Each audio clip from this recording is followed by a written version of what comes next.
اللہ کے نام سے شروع جو بڑا مہربان اور نہایت رحم والا ہے۔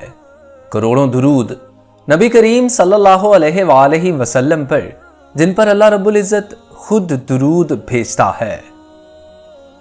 نبی علیہ الصلاۃ والسلام عید کے دن گھر سے مسجد کی طرف تشریف لانے لگے۔ راستے میں آپ صلی اللہ علیہ وآلہ وسلم نے کچھ بچوں کو کھیلتے دیکھا۔ انہوں نے اچھے کپڑے پہنے ہوئے تھے۔ بچوں نے سلام عرض کیا تو نبی کریم صلی اللہ علیہ وآلہ وسلم نے جواب ارشاد فرمایا۔ اس کے بعد آپ صلی اللہ علیہ وآلہ وسلم آگے تشریف لے گئے تو ایک بچے کو خاموشی کے ساتھ اداس بیٹھے دیکھا۔ آپ صلی اللہ علیہ وآلہ وسلم اس کے قریب رک گئے۔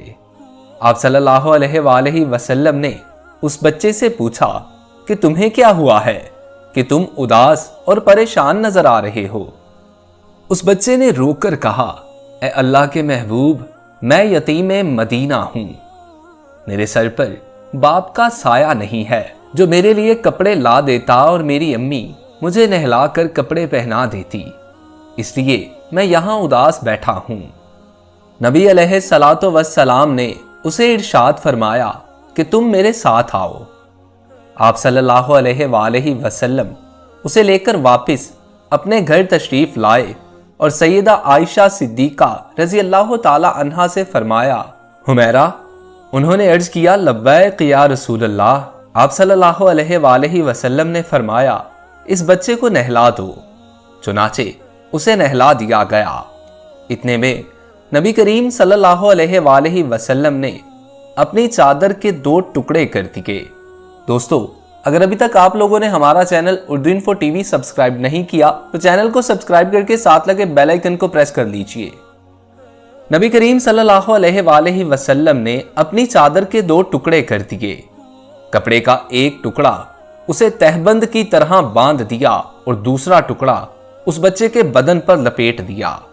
پھر اس کے سر پر تیل لگا کر کنگھی کی گئی، حتیٰ کہ جب وہ بچہ تیار ہو گیا اور نبی علیہ الصلاۃ والسلام کے ساتھ چلنے لگا تو نبی کریم صلی اللہ علیہ وآلہ وسلم نیچے بیٹھ گئے اور اس بچے سے فرمایا، آج تو پیدل چل کر مسجد میں نہیں جائے گا بلکہ میرے نبوت والے کندھوں پر سوار ہو کر جائے گا۔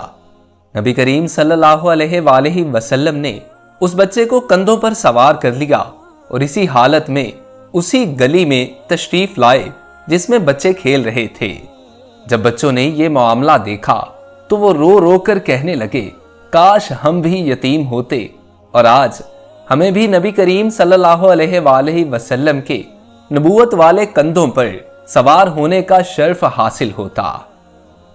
نبی کریم صلی اللہ علیہ وآلہ وسلم جب مسجد میں تشریف لائے تو آپ صلی اللہ علیہ وآلہ وسلم منبر پر بیٹھ گئے تو وہ بچہ نیچے بیٹھنے لگا۔ آپ صلی اللہ علیہ وآلہ وسلم نے اسے اشارہ کر کے فرمایا کہ تم آج زمین پر نہیں بیٹھو گے۔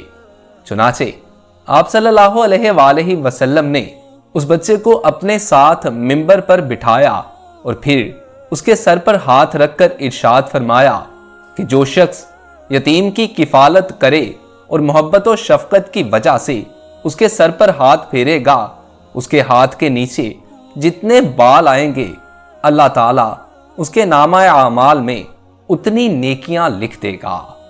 سبحان اللہ۔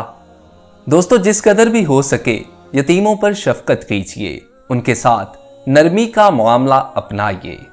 اگر آپ لوگوں کو ویڈیو اچھی لگی ہو تو اسے اپنے دوستوں کے ساتھ شیئر کیجیے اور نئے آنے والے دوست ہمارے channel Urdu info T V کو سبسکرائب کر کے ساتھ لگے بیل آئیکن کو پریس کر کے آل نوٹیفیکیشنز آن کر لیجیے تاکہ اس قسم کی ہر نئی آنے والی ویڈیو بر وقت آپ تک پہنچ سکے۔ اپنے دوست محسن رضا کو اجازت دیجیے۔ اللہ آپ کا اور میرا حامی و ناصر ہو۔ اللہ نگہبان۔